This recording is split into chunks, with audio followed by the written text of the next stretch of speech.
daripada 2016 lagi telah menunjukkan bahawa ada sekumpulan pengundi Melayu progresif yang besar dalam masyarakat kita. Dia tak pernah mengundi secara buta. Dia tak pernah mengundi semata-mata kalau parti itu PAS atau PN, saya ikut apa yang berlaku pun saya pangkas saja. Kalau parti itu UMNO, apa pun UMNO buat, curilah duit macam mana pun, gaduh macam mana pun, saya tetap undi dia. Tak ada macam itu.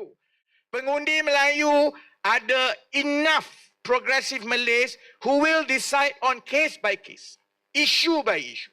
Sebab itu, kalau dulu, it took us lebih kurang 15-20 tahun untuk kita menukar dan mengalahkan UMNO Barisan Nasional.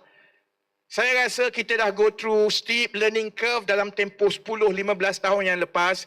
Sebab itu saya yakin sebenarnya 4-5 tahun daripada sekarang, kalau kita terus dengan momentum macam ini, kalau pada umur 40 hari sebagai bayi kita dah boleh berlari, bercakap dan sama-sama berlumba dengan parti-parti yang umur 70, 50, 40 tahun, give us 4-5 years, saya yakin sebenarnya we will do much better daripada parti-parti yang ada sekarang. Apa yang ahli politik ingat? Dia ingat orang biasa ni, rakyat biasa ni, pakai ikut kepala apa yang ahli politik cakap je. Dalam pilihan raya negeri Johor, kita akan buktikan kalau bersama dapat undi yang baik, maknanya konsep yang dibawa oleh bersama ini diterima oleh rakyat.